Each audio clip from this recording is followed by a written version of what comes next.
Bom dia, eu sou Lena Lavina, sou professora do Instituto de Economia da UFRJ.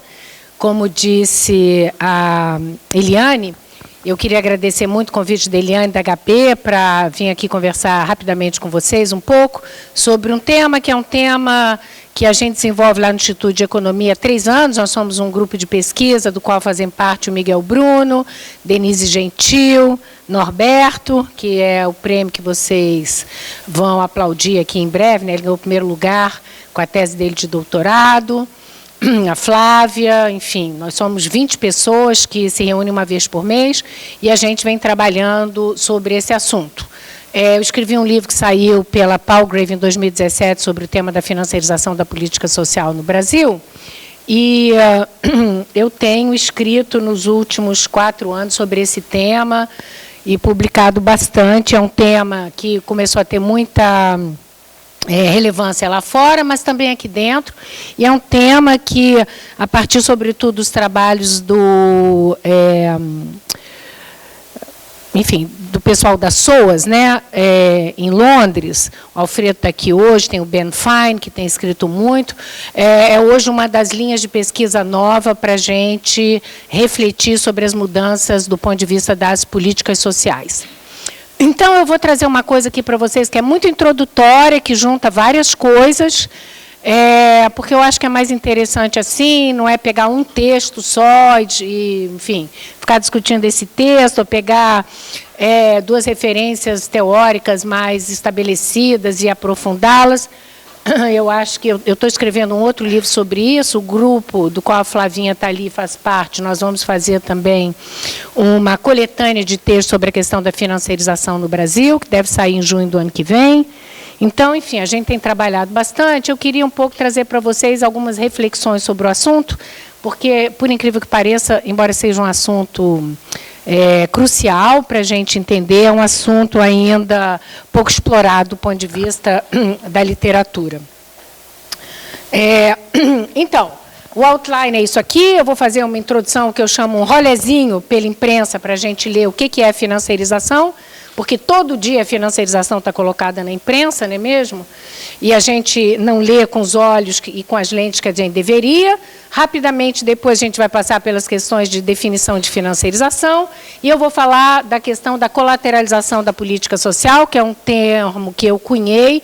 Política social, como vocês sabem, ela não é independente, ela não é autônoma, né? Ela é tributária da política fiscal, da política macroeconômica, mas, em particular, da política fiscal, portanto, ela não tem autonomia de voo, né, para decidir sobre isso ou aquilo, ela é sempre complementar a um determinado regime de acumulação. Portanto, o desenho da política social muda com mudanças no regime de acumulação, e o que eu acho que a gente está observando agora, que a gente está entrando nesse momento, né, de dominância do capital financeiro, com o regime de acumulação financeiro, do capitalismo financeirizado, o que a gente vê é o papel da política social servindo de colateral. O papel da política social, que foi no Fordismo, ele vai passar a servir agora de colateral para a inclusão financeira e para a vinculação, sobretudo, com o mercado de crédito, com o mercado de seguros. Bom, e depois a gente abre aí para debate. Então, o que é o rolezinho pela imprensa? Vocês viram e vocês sabem, que vocês são economistas, acompanham isso. Acabou de sair a notícia, né, no primeiro trimestre desse ano, os bancos tiveram lucros extraordinários, lucro líquido muito elevado, e embora a Selic estivesse em queda, como a gente sabe, né, foi um aumento de 17,7% do lucro líquido em relação ao ano anterior, o segundo trimestre do BB também, e tudo isso com o quê? Com crédito, tá certo? Portanto, capital portador de juros, né?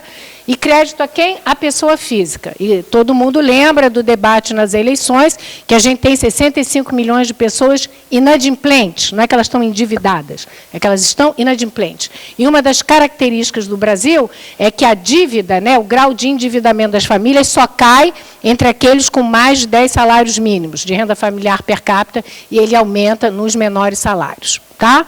Então, a gente teve uma taxa de crescimento do PIB que no acumulado, né, foi de menos 4,7% entre 2015 e 2018. A previsão agora é que a gente, de novo, vai ter um crescimento, enfim, medíocre, para não falar de estagnação, e ainda assim os bancos ganham muito dinheiro, eles têm recordes de lucro. E a gente pode olhar também, não é, para aqueles caras que estão lá no Valor Econômico todo dia, dizendo como é que você deve aplicar o seu dinheiro para você ganhar dinheiro no momento em que as taxas de juros estão caindo, não é isso? Então, os títulos da dívida pública estão com uma rentabilidade menor, não tem inflação, essa coisa toda. E aí o cara escreve lá, pô, dá para lucrar com juros de 74% na Argentina? Tem que correr risco, vale a pena. Por que não? Não é isso? A gente lembra o que aconteceu anos atrás, quando os italianos entraram em Nova York, né, os fundos de pensão italiano, contra o governo da Kirchner, pedindo justamente que eles fossem, enfim, ressarcidos das perdas financeiras que tiveram. Então, apesar desse panorama extremamente desafiador, né, para dizer o mínimo, da economia argentina, é possível lucrar justamente num momento de risco, no momento onde eu tenho juros extremamente altos, e aparentemente a Argentina é uma alternativa frente ao resto do mundo, onde a gente tem justamente uma rentabilidade menor nas aplicações financeiras. O que é interessante é que a gente está aplicando agora para a política social, que era o lugar da redução do risco, da prevenção do risco. Sempre que a gente falava em política social, a gente estava falando de quê? Desde o século XIX, do modelo bismarckiano. Sistemas contributivos onde a gente vai prevenir riscos, tá certo? Então, você contribui, faz um fundo público, em caso de inatividade, você fica doente, você fica desempregado, você vai receber alguma coisa, não é isso? Enquanto passa esse período de descenso do ciclo, ou de dificuldade pessoal sua, em função de um problema de saúde, qualquer coisa. Mas agora o risco ele é exacerbado como a única possibilidade de recompensa. Então, a gente traz para dentro da política social aquilo que é a antítese da política social. Não é? A política social ela é feita para dirimir riscos, prevenir riscos. E a lógica da política social é exatamente a mesma, agora você quer ganhar dinheiro? Você quer ter no futuro uma boa aposentadoria? Então, você tem que correr riscos, porque, senão, você não vai ganhar. Então, se vocês pegam o Robert Shiller, que vocês sabem que foi Prêmio Nobel de Economia, em 2014, é um dos grandes especialistas, né, na área de finanças, ele diz que, para prevenir riscos, a solução é correr riscos, porque a marcha do capitalismo financeirizado é inexorável. E todos os livros dele, que são livros grand public, né, para leitura ampla, e são muito didáticos e muito bem feitos, ele mostra a variedade, né, a pluralidade de alternativas que oferece o setor financeiro do ponto de vista de você adquirir determinados tipos de seguros, fazer determinados investimentos, que é uma forma de você justamente prevenir riscos que antes eram, digamos assim, delegados à responsabilidade do Estado. E, como ele também diz, é necessário transformar os consumidores de Walmart em clientes de Wall Street. Então, não por acaso, eu tenho certeza, se eu perguntar a algum de vocês aqui, se vocês têm títulos da dívida pública, põem dinheirinho lá, né, não só no Tesouro Direto, mas também no mercado de capitais, eu tenho certeza que muita gente põe. Porque essa lógica, né, essa lógica do acionista, como diz a Van der Swan, a Natasha Van der Swan, é alguma coisa que se generaliza e começa a penetrar a nossa cabeça, e é por isso que hoje tem tanta gente que pensa ser favorável à transição de um regime tal como nós temos, né, um regime de repartição simples na Previdência para um regime de capitalização, e a capitalização progride. Em 2002, a gente tinha aí 23 bilhões nos bancos, né, nos fundos de capitalização aberto. Hoje a gente tem 870 bilhões. Né? Isso sem precisar fazer a privatização completa do nosso regime de repartição simples. Então, a gente está trocando a sociedade do risk sharing pelo risk taking, tá certo? Então, essa é uma lógica que vai penetrar dentro da formulação das políticas sociais, e eu vou ter um redesenho das políticas sociais e uma finalidade nova também para as políticas sociais em função disso. Então, a ideia da proteção, ela é trocada pela responsabilização individual, que passa a ser um prêmio, e são recompensados aqueles que aceitarem se arriscar. Porém, não é só isso. A lógica cada vez maior é que é necessário dispor de ativos para que a gente possa prevenir, né, isso, os riscos do futuro, os riscos da velhice, doença, essa coisa toda. O Banco Mundial já tinha lançado em 2000 uma coisa chamada, um programa importante para o terceiro mundo, chamado Social Risk Management. E esse programa, ele tinha por finalidade justamente fazer do acesso ao crédito, e o crédito sendo uma forma de você constituir, né, um portfólio de ativos, alguma coisa como alternativa à ausência de sistemas de proteção social amplos no terceiro mundo, né? Então, isso se espraiu muito em vários países, da Ásia em particular, né, como a gente sabe, mas também na América Latina, que era o caso da Bolívia, e depois, evidentemente, na América Latina mudou bastante com a adoção desses programas de transferência condicionada de renda públicos, que, embora garantam, né, benefícios muito pequenos, eles garantem uma renda regular. Tá? Então, o que é interessante aqui que a gente vê? Algo que já está sendo discutido no Brasil, a história da hipoteca reversa, não é isso? Então, a ideia é a seguinte, na verdade, se você quer prevenir riscos no futuro, e você quer ter certeza que você vai dispor, né, de alguma liquidez em algum momento, caso seja necessário, você tem que juntar ativos, tá certo?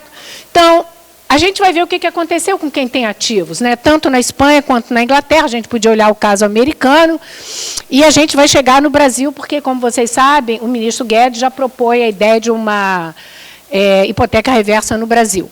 Então, aqui mostra qual é o modelo. A ideia da hipoteca reversa é que o grande problema dos idosos tem lugar em função do quê?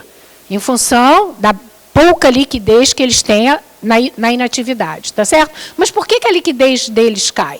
Cai primeiro porque, desde 1990, a gente assiste a um conjunto de reformas dos sistemas de previdência, tá certo? Os regimes de previdência todos têm mudado, as pessoas são obrigadas a trabalhar mais tempo, contribuir mais tempo, e o benefício médio tem caído, tá certo? Evidentemente, se eu tenho uma sobrevida maior, isso é um problema, mas também porque uma das razões de ser uma das lógicas da financiarização é a substituição da provisão pública na saúde, numa série de serviços, pela provisão privada com custos crescentes, não é isso? Suponho que vocês têm aqui familiares que, como eu, devem pagar alguma coisa aí da ordem de 2, 3 mil reais por mês por plano de saúde, sabendo que, na hora que precisar usar, certamente vai ter que recorrer a um crédito consignado, porque não vai conseguir pagar a conta do hospital, como a gente sabe, não é? Vocês devem ter visto também o trabalho do Ocker Reis recentemente, ele esteve no Senado há 2 semanas atrás, ele é do IPEA, e ele mostrou como é que a indexação dos planos de saúde, né, foi entre 2000 e 2018 de 382%, enquanto o IPCA aumentou em 204%. Né? Então, eu tenho hoje realmente um setor onde a lucratividade é muito alta, que é o setor da saúde, que é o setor da educação, que são todos esses setores que antes eram pensados como esferas da desmercantilização, né, isso, da reprodução da vida, e que cada vez mais passam a entrar nisso. Então, o que a gente vê aqui na questão da hipoteca reversa? Na Espanha, tal como na Inglaterra, os idosos que têm um patrimônio, né, um bom apartamento, etc., eles vão, então, buscar os bancos para poder receber uma liquidez que cubra o quê? Que cubra aquilo que esse think tank inglês, o Institute for Public Policy Research, colocou lá e disse, olha, a gente tem que garantir que os idosos possam continuar morando nas suas casas e que eles não precisam vender antecipadamente, com deságio, os seus imóveis para o setor financeiro. Sobretudo porque, na Inglaterra, metade das propriedades, né, dos ingleses, elas são propriedade de menos de 1% da população, que são o pessoal do setor financeiro e os aristocratas. Metade de todas as propriedades urbanas e rurais na Inglaterra. O grau de concentração da propriedade na Inglaterra é uma barbaridade. E agora, o que acontece? As pessoas com 65 anos ou mais, como precisam de cuidados, não é isso? Porque você pode não estar doente, mas as famílias mudaram, não é isso? O padrão familiar não é mais o mesmo, os filhos moram em outros lugares, não moram na mesma cidade, as famílias são menores, as mulheres trabalham, portanto, muitas vezes não há quem cuide das pessoas idosas, que podem não estar doentes, mas que precisam de uma certa atenção e que, portanto, tem que remunerar, na maior parte das vezes, evidentemente, mão de obra imigrante, como a gente sabe na Europa, não é isso? Ainda uma coisa que custa caro.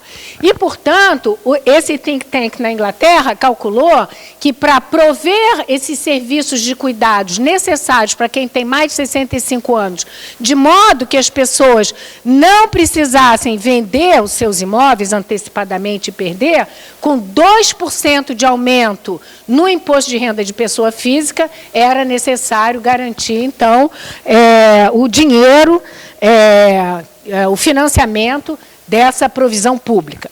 A mesma coisa é na Espanha. Na Espanha, e é mais ou menos essa a regra, se eu tenho 70 anos, porque, evidentemente, hipoteca reversa é só para quem tem mais de 62 anos ou 65 anos, depende qual é a idade de referência para entrar na aposentadoria, né? E a mesma coisa acontece na Espanha.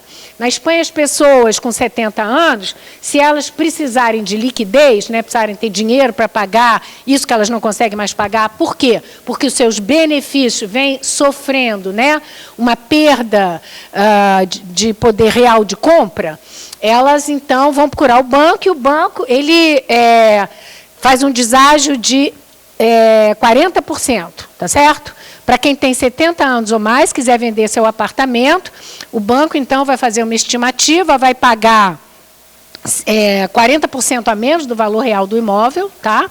E vai pagar isso em parcelas para você, etc. E também vai deduzir uma série de outras coisas, taxa de administração, etc., etc. E quando a pessoa vier a falecer, o apartamento, então, vai para o banco. E se houver alguma diferença, que ela venha a falecer antes do prazo, né, onde ela deveria receber a totalidade daquele adiantamento, daquele empréstimo, iria eventualmente para a família, mas há uma série de outras condicionalidades nos contratos que são bastante complicados. Então, vocês veem que lá no caso da Espanha, apartamentos que valem 2 milhões de euros, de gente rica, né, da elite, estão sendo vendidos com deságio de 40% para quem tem 70 anos, 30% para quem tem 80 anos e 20% para quem tem 90 anos, cuja sobrevida talvez seja, já é além da idade média, né, da sobrevida média. Então, na verdade, é um processo de concentração de riqueza que se dá, de expropriação, como diz o Lapavitsas, né, e que, na verdade, é uma forma acoplada, né, de eu juntar mudanças nos regimes previdenciários com a lógica da financiarização e a lógica desse processo de expropriação. Agora, vai acontecer isso aqui também no Brasil. É a nova opção de crédito para idoso. Isso existe nos Estados Unidos, tem algumas lógicas diferentes. A lógica é que você tem que ser ou integralmente proprietário do imóvel ou quase proprietário do imóvel. Na verdade, o que você pode fazer nos Estados Unidos, você ainda está pagando a sua hipoteca, você pode chegar para o banco e dizer, olha, eu estou precisando de dinheiro, que eu tenho que comprar os móveis. Aí os Estados Unidos te emprestam, enfim, o banco americano te empresta um dinheiro e aumenta de novo a sua hipoteca, o valor da sua hipoteca. Digamos, você já reembolsou 80% da sua hipoteca, você vai lá, pede 10% do valor da hipoteca, então você volta a dever 70%, tá certo? Então, é uma forma de novo, você ter, enfim, essa dimensão, né, de liquidez, circulação de recursos. A França sempre teve o chamado viager.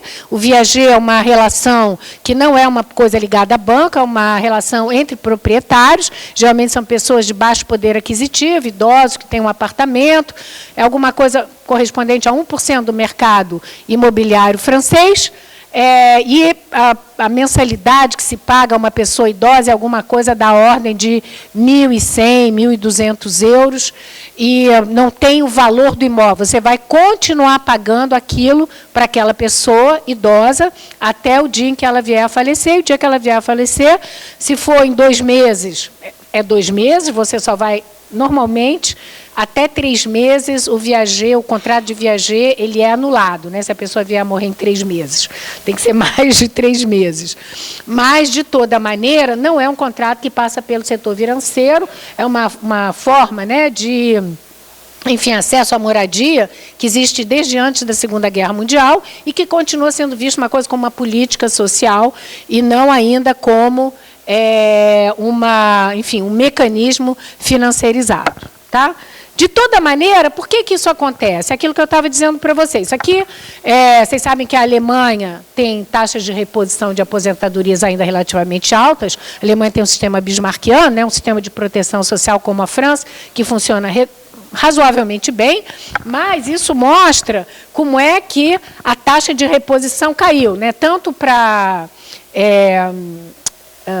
singles, solteiros, obrigada, e para as famílias, né? E vocês veem que é justamente a partir das reformas que a gente tem nos anos 90 que a coisa começa a degringolar. Então, eu tenho uma queda na taxa de reposição das previdências, dos benefícios previdenciários, que já não são capazes de garantir que as pessoas tenham justamente, não é isso, uma certa adequação entre aquilo que ganhavam na atividade e o que ganham agora na inatividade, onde eles passam a ter outras demandas também. Por quê? Porque vocês sabem que tem havido uma série de cortes do ponto de vista do financiamento dos sistemas de proteção social na Europa.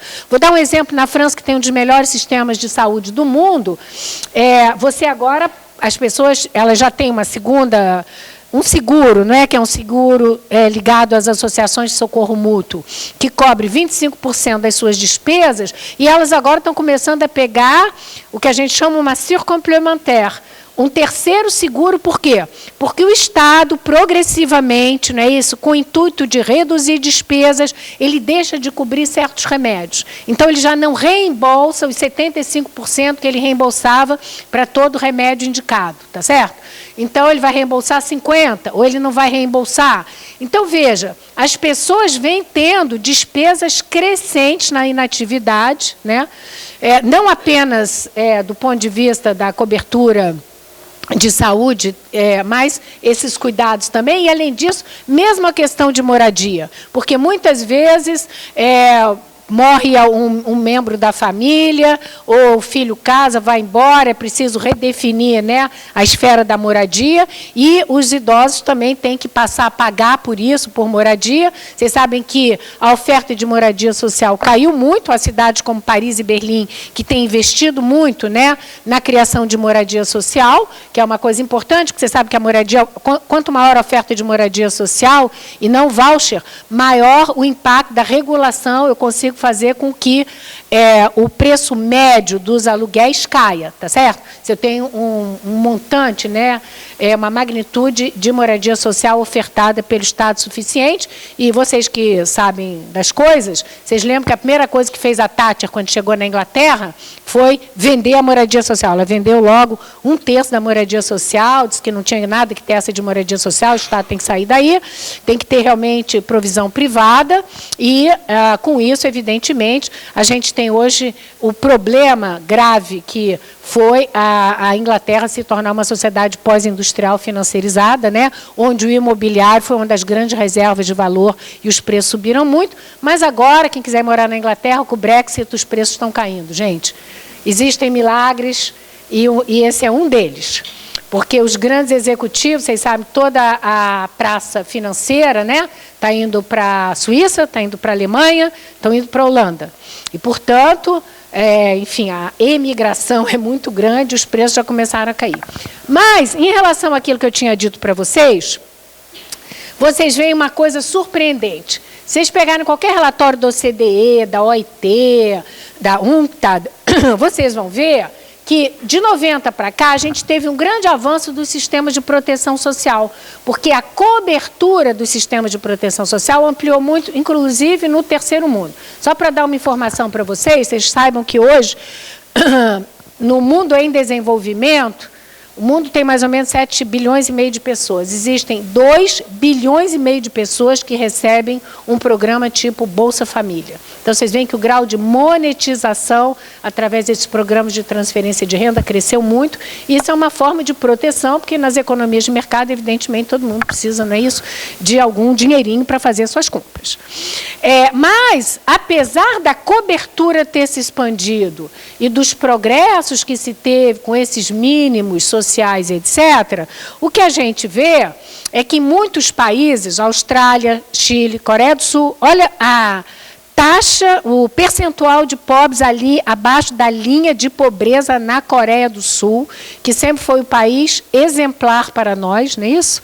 Coreia do Sul fez reforma agrária, educação para todo mundo, etc. E tinha um sistema de aposentadorias, como o japonês, bastante efetivo, ligado às empresas, né, que era lifelong, né, era pelo resto da vida. E, evidentemente, isso passou nos últimos 20 anos, inclusive o Chang, ele fez um paper sobre isso, reformas neoliberais, perdão. E vocês vejam que coisa absolutamente dramática, metade da população idosa, né, abaixo da linha de pobreza.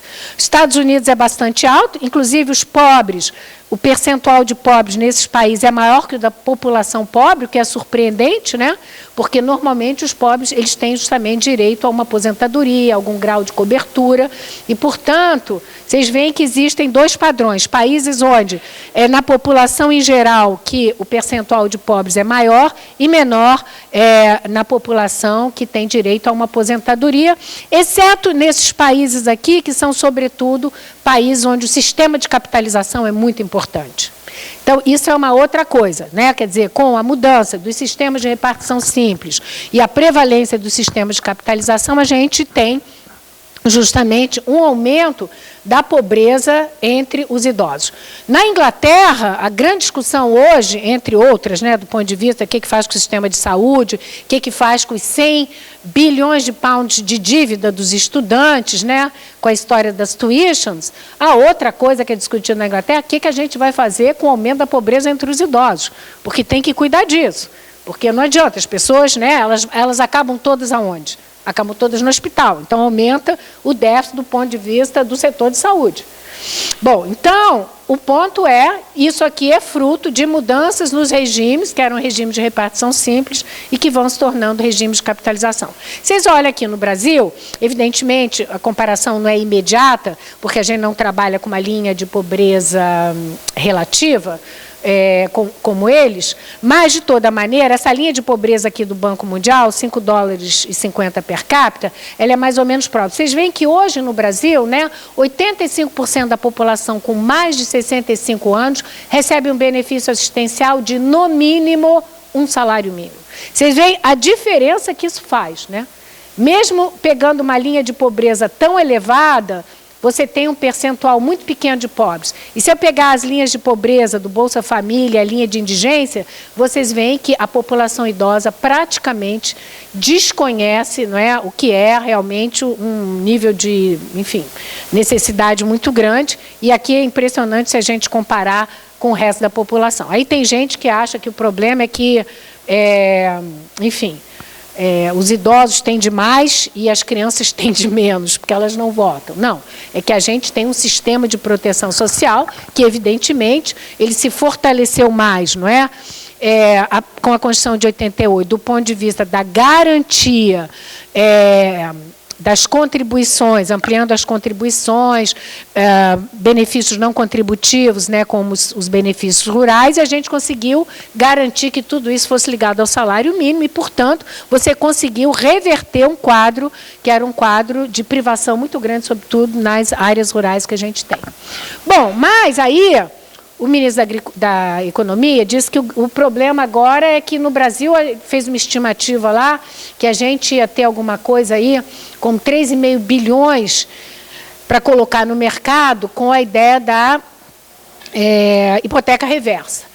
Aí eu fui rodar a PNAD, né, para ver se era isso mesmo, e o que a gente vê é que, na verdade, 80% dos idosos que moram sozinhos ou com outras pessoas, com mais uma pessoa, né, em imóvel próprio, a maior parte, 80%, no caso de 2 pessoas na família, 84%, estão na faixa de 2 a 3 salários mínimos, né? Então, isso quer dizer o quê, gente? Isso quer dizer que no Brasil, porque a gente justamente não tem, não é, política de moradia há muito tempo, etc., tem muito autoconstrução aí dentro, não é isso? Moradias precárias, etc.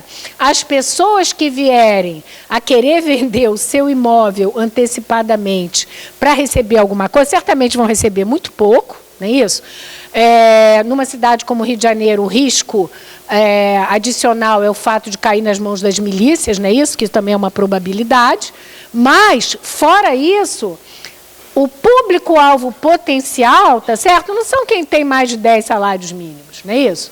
É a massa assalariada chamada classe média, que a classe média no Brasil é isso. São essas as pessoas que constituem, de fato, a classe média, né?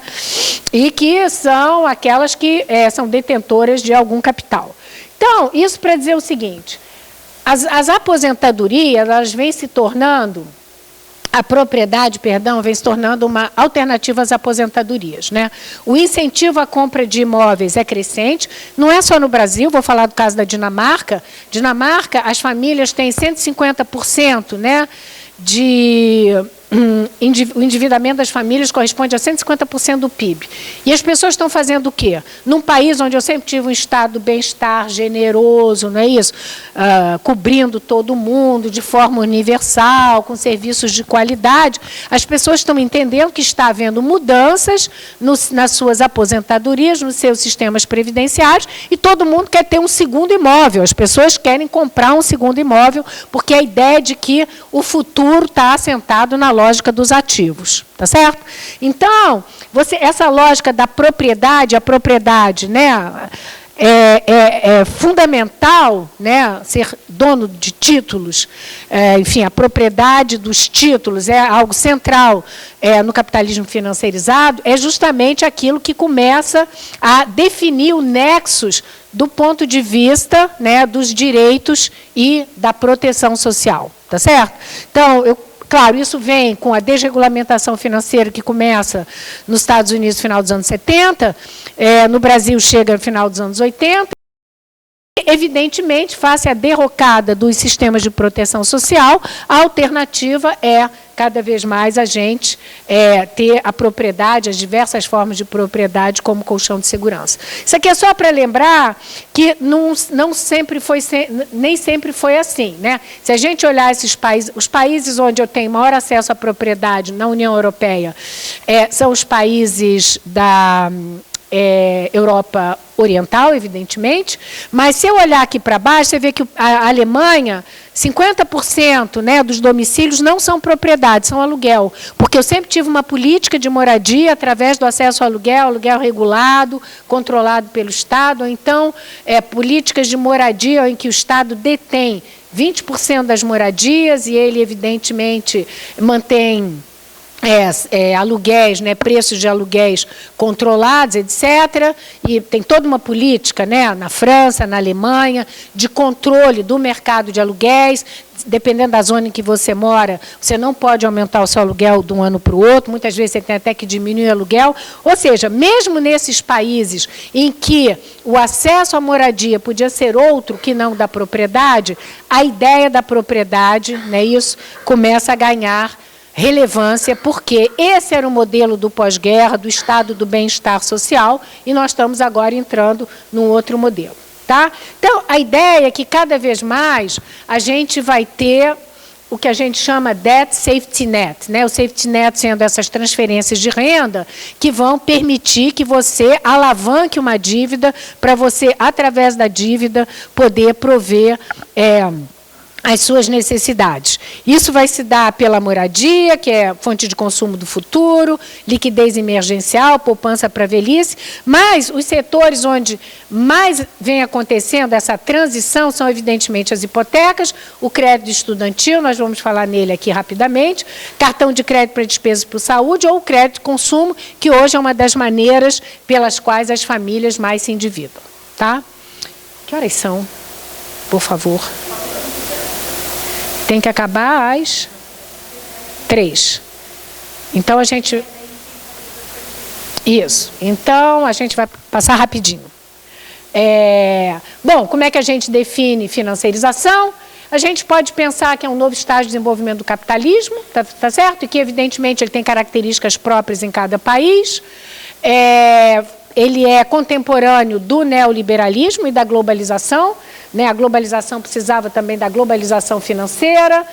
É um processo no qual os mercados financeiros, as instituições e as elites passam a ter peso crescente na definição das políticas econômicas, mas, sobretudo, é quando a finança, que naquele modelo, né, fordista que a gente conhecia lá de trás, em que a gente pegava crédito no banco, os empréstimos, eles deveriam financiar a produção, o produto, o consumo, agora o capital financeiro ele passa a se autonomizar da esfera produtiva e ele passa a ter uma capacidade de valorização fora da esfera produtiva diretamente, tá certo? É aquilo que já em 94, o Paul Suisse, que sabem que é marxista, né?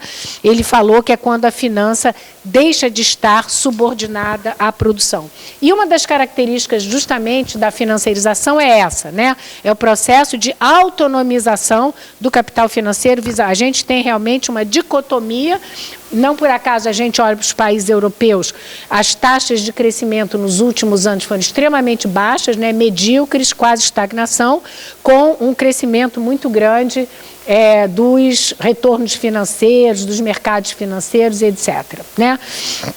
Então, uma das características do processo de financiarização é que os lucros que cada vez mais, né, aumentam. As empresas, as chamadas empresas não financeiras, têm aumentado a participação dos lucros financeiros nos seus balanços, em detrimento dos lucros oriundos da produção, tá certo? E isso, na verdade, é uma das características mais importantes, esse efeito crowding out, não é? Os lucros que obtém no setor financeiro, eles não são reinvestidos, tá certo?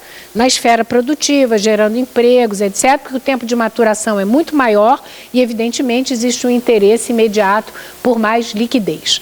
Então, uma das características é que o lucro não se materializa em novos e crescentes investimentos. Isso aqui é o que aconteceu recentemente na França. Vocês sabem que o Macron, que ontem ele até ficou mais simpático, né, o Macron ontem? Eu já gosto do Macron agora. E o Macron, ele quando chegou acabou com o imposto sobre as grandes fortunas, né, que na França chama ISF, Imposto de Solidariedade sobre as Fortunas. E ele disse, não, mas olha só, aquilo que a gente aprendeu com o Lawrence Summers, não é? Impostos são os empecilhos aos investimentos. Sabe, se a gente não corta os impostos, quem vai investir? Não, não dá, tem que ter um incentivo aos investimentos, não é isso? E aí estão os gilets jaunes que foram para a rua, porque depois do Macron cortar o imposto sobre grandes fortunas, que arrecadou em 2015 alguma coisa como 300 mil domicílios fiscais foram atingidos, 5,2 bi, com essa reforma, quando ele passou para o imposto sobre fortuna imobiliária, caiu para 1,25 bi. Mas aí ele resolveu que ele ia aumentar, então, os impostos sobre os combustíveis da massa trabalhadora que mora fora dos grandes centros urbanos e que, portanto, não tem acesso, a transporte subsidiado, tá certo? Metrô, ônibus, etc. Tem que pegar o carrinho e que usa o diesel. E o Macron, a gente está vendo que ele defende a Amazônia, estamos com ele, mas ele queria fazer a transição, não é isso? Para uma outra base energética dos carros, né? E, enfim, aí ele resolveu aumentar o imposto justamente em cima do diesel, que é a grande fonte de energia, enfim, que usam os carros, porque é muito mais barato que a gasolina. E aí ele promoveu o surgimento do movimento do Gilets jaunes, que vocês conhecem, que estão eles aqui. Mas o que é mais importante, né?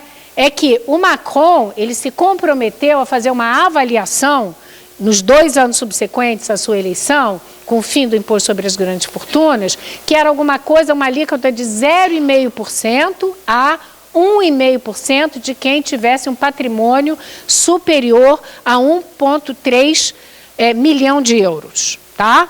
Então, não é nada assim muito extraordinário. Basta você ter um bom imóvel chique lá em Paris, já está por aí, né? Já tá aí. Mas, enfim, E o que aconteceu? E é isso que é interessante. O que aconteceu é que, na verdade, a ideia do Macron é que essa, digamos assim, essa isenção fiscal, né, você eliminar os impostos, ia fazer com que, através de uma outra política de financiamento às pequenas e médias empresas, houvesse, então, novos investimentos produtivos para criar empregos entre as pequenas e médias empresas. Com a supressão do imposto sobre grandes fortunas, os ricos deixaram de investir 70% a menos nos investimentos produtivos. E eles fizeram o quê com o dinheiro que eles economizaram? Eles gastaram e eles compraram mais patrimônio, mais setor imobiliário, mais setor financeiro. Então, esse é o paradoxo neoliberal, como diz o Crotty, né? O setor financeiro drena recursos do setor produtivo através do pagamento de juros, dividendos e ações. Isso, evidentemente, limita o investimento produtivo. Você tem um efeito crowding out, tem um processo de desindustrialização, e tudo isso é capitaneado através das políticas de Estado, não é? Não só do ponto de vista das políticas sociais, mas toda a política tributária, como a gente acabou de ver agora no caso da França, etc, etc. Bom, isso aqui é só para mostrar rapidamente para vocês como é que cresceu a chamada riqueza financeira, né? Os ativos financeiros globais, eles eram em 1990, alguma coisa aí como 50% do PIB, economia real mundial, e hoje eles são alguma coisa aí da ordem de 400%, né? Então, e cada vez mais com peso crescente também do shadow banking, que vocês sabem que é o setor não regulado, tá? Então, esse mercado se expandiu muito, né? Vem crescendo muito no pós-crise, sobretudo. Eu não vou ter tempo de falar de tudo isso agora, mas é uma transformação sistêmica das economias maduras, não está só presente nos países desenvolvidos, está também presente nos países em desenvolvimento, Brasil, Turquia, Chile. Chile é um país onde hoje o grau de financiarização da economia através do endividamento das famílias por cartões de crédito é muito grande, e também com todo o processo de privatização da saúde, né? Porque o acesso à saúde é através de seguros, é bastante complicado. Então, eu tenho, né, nesse processo, uma expansão extraordinária dos ativos financeiros, uma diversificação muito grande, eu não vou ter tempo de falar. A lógica, aquilo que a gente chama maximização da lógica do acionista, prevalece, né? Isso já vem desde os trabalhos que fez a Krippner, né? Que mostrou como é que, de repente, quando os CEOs deixam de estar comprometidos com o próprio movimento, né, de consolidação da economia real, investindo nas suas empresas, inovação, progresso tecnológico, tempo de maturação mais longo, e eles passam a ser remunerados também pelo desempenho financeiro das empresas, né, no mercado de capitais, isso, é evidente, cria uma mudança do ponto de vista da lógica. E essa lógica, né, os imperativos financeiros passam a prevalecer sobre os próprios interesses de produção, que levam a uma concentração, evidentemente, muito grande também nas elites, né? Ao mesmo tempo, a gente tem que a gente tem um boom de consumo das famílias com base no crédito, em particular dos subprimes. O primeiro exemplo foi o subprime que a gente viu, não é isso? Nos Estados Unidos em 2007, 2008, porque foram justamente, né, os baixa renda que foram alavancados para dentro do setor financeiro, começaram a fazer empréstimo em cima de empréstimo, e você começa a ter isso também no acesso ao crédito de consumo, que é uma coisa que se generaliza no mundo, inclusive através desses novos mecanismos, né, pela internet. Vocês sabem que até agora no Brasil qualquer um de nós aqui já pode emprestar dinheiro pela internet, não é isso? Então a agiotagem foi de novo, enfim, liberada. E evidentemente hoje você pode até fazer ações beneficentes com países do terceiro mundo, emprestando dinheiro pela internet. Hoje tem grandes programas na Inglaterra, nos Estados Unidos. Se você quiser ajudar alguém na África emprestando dinheiro para aquela pessoa criar uma empresa, você pode colocar lá $100 e daqui a um ano ela vai te dar $120. Então, é inacreditável o que se passa. Eu realmente não vou ter tempo de contar tudo para vocês, mas, evidentemente, isso leva a um grande grau de endividamento das famílias, e as famílias não é um problema individual, né? Isso, essa inserção, esse processo de inclusão financeira da maior parte das famílias, sobretudo das famílias que foram bancarizadas mais recentemente, têm levado a uma mudança muito grande das formas de reprodução da vida, né? E, portanto, com o aumento do risco e das incertezas. Então, a gente hoje tem uma sociedade onde há muito lucro, mas não há prosperidade, né? A gente tem 13 milhões de desempregados, a gente tem 65 milhões de inadimplentes, e os dados do Banco Central mostram, e eu não vou ter tempo de falar sobre tudo isso, que eu também não vou ter tempo de falar aqui do que eu queria falar, que a gente hoje tem, vocês sabem que, só para eu voltar aqui um instantinho, aqui, a gente sabe que realmente a massa salarial cresceu no Brasil nos anos que agora parece que o Banco Mundial lançou um documento aí dizendo que 2013, 2014 foram os anos de ouro da economia brasileira. A massa salarial dobrou, ela passou de 38,4% do PIB para 43,5%, né, mais ou menos, mas olha a dinâmica do crédito. E a oferta de crédito, né, foi o que mais cresceu. E o que mais cresceu não foi crédito à pessoa jurídica, foi crédito à pessoa física. O crédito à pessoa física teve um grande crescimento e dentro do crédito à pessoa física, aquele que mais cresceu foi o crédito à pessoa física, recursos livres, que aqui a gente chama de crédito de consumo, e que começa a refluir um pouco ali em 2012, quando os juros voltam a aumentar.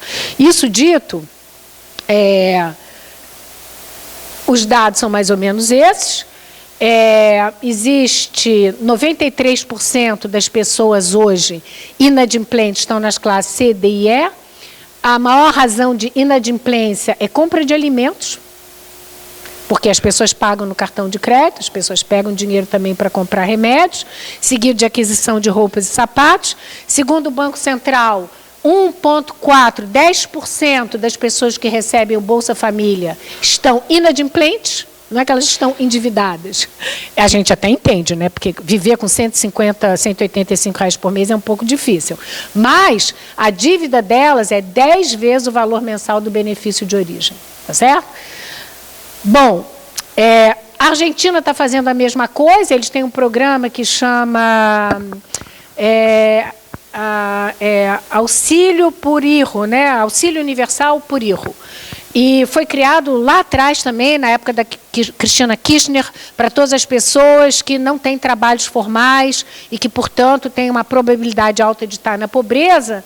E hoje, então, todo mundo recebe. E, evidentemente, é através desse benefício que é pago regularmente pelo Estado que essas pessoas hoje, que são consideradas pobres, elas hoje vão, então, ao banco, tá certo? Onde elas recebem o seu benefício agora numa conta individual, tal como no Brasil, isso passou a ser feito na gestão da Dilma, e 92% dos beneficiários do maior programa de combate à pobreza na Argentina, tá certo?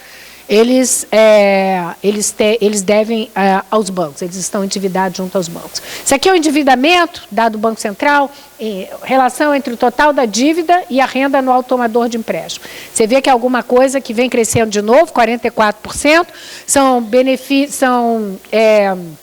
valores relativamente pequenos no Brasil, mas que atingem o grosso da população. Por quê? Porque justamente a população não consegue se reproduzir, mas não é apenas porque agora está desempregado e não tem salário. É porque essa escalada começou ainda no período em que havia emprego e que, evidentemente, você começa a ter outras necessidades, você tem acesso a crédito, mas não é só para comprar, enfim, bens duráveis, etc. Você começa a usar o crédito para pagar o seu plano de saúde, porque já que o setor público não é bom, você vai precisar de um plano de saúde, você acha que é bom suprir as suas necessidades e não vai. Então, só para vocês terem uma ideia, em 2017, relatório do Banco Central, 52% de todas as pessoas que contraíram novas concessões, tá, de empréstimo, estava na faixa de até 2 salários mínimos. É uma situação absolutamente dramática, né? Porque o grau de endividamento, o grau de, enfim, vulnerabilidade dessas pessoas que têm que voltar para o setor financeiro,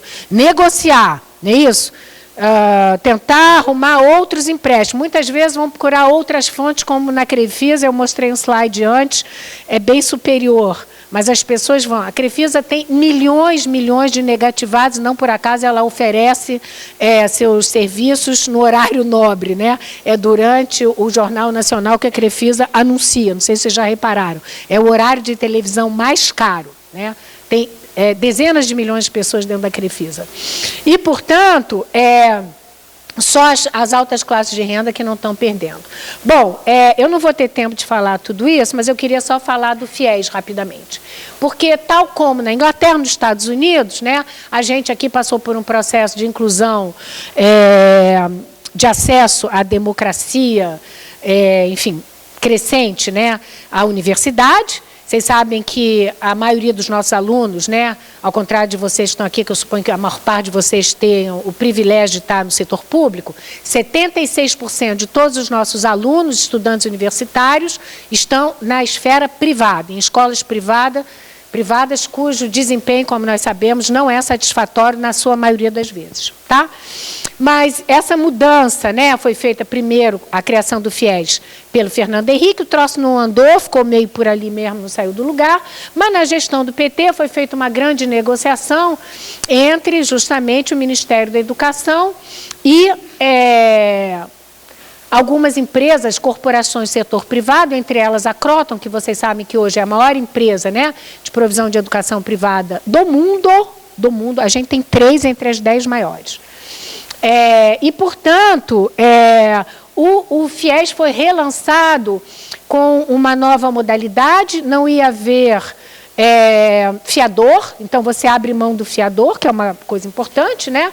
E isso é a lógica financeira, vocês estão entendendo? Quando eu não preciso de fiador, é a mesma lógica do subprime. Se você chegar agora nos Estados Unidos e quiser online conseguir um empréstimo de entre 3.500 e 30 mil dólares, você consegue imediatamente. Primeiro porque eles têm um sistema lá, né, isso de algoritmos, que em 30 segundos te dá o seu perfil e eles vão te emprestar aquilo que eles acham que tem que emprestar. Tá? Então, cada vez mais, a gente está indo para esses empréstimos que são unsecured, tá certo? Que não são segurados.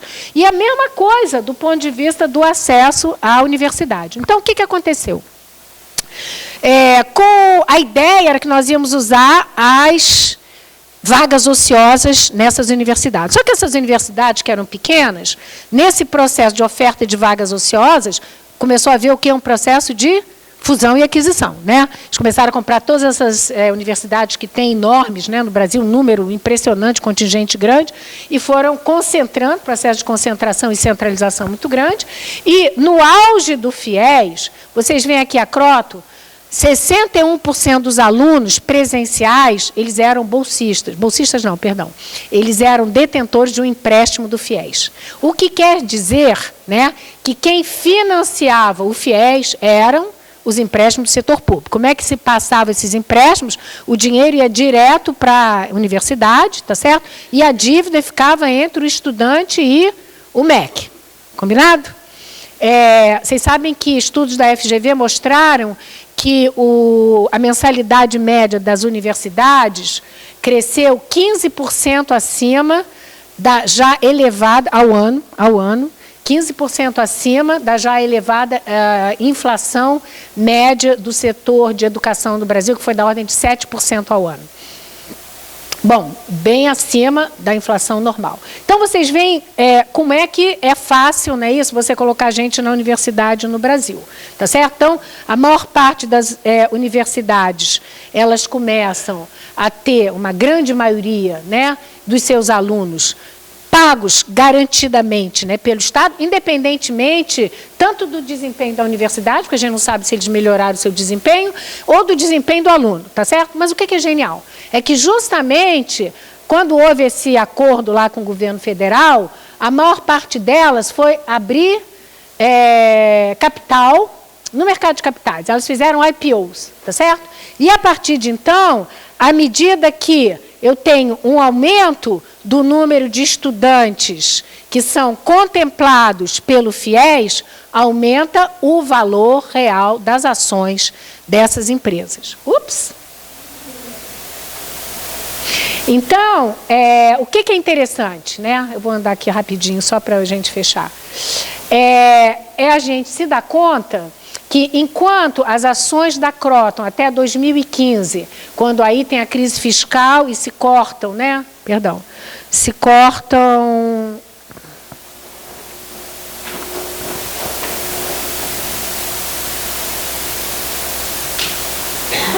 Se cortam, enfim, os financiamentos, e agora vocês sabem que são as próprias universidades que têm a sua antena financeira e que estão oferecendo, não é isso?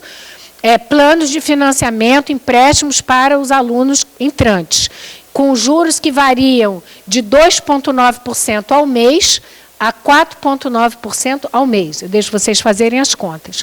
Então, o que a gente tem? Enquanto as ações da Croton cresceram em termos reais 752%, a Ibovespa cresceu 28%. E eu não investi na Croton, gente. Porque a gente é bobo. Porque a gente tem uma cabeça lá atrás, século XX. Século XX acabou. E aqui é para vocês verem como é que o patrimônio líquido das ações cresceu. O patrimônio líquido da Croton sai de 22 milhões para 12 bilhões, pequena mudança. E hoje é da ordem de 30 bilhões, né? Porque ele se juntou com uma escola de segundo grau, que eu esqueci o nome agora, e eles não conseguiu se juntar com a Estácio, né? Porque justamente não foi autorizado.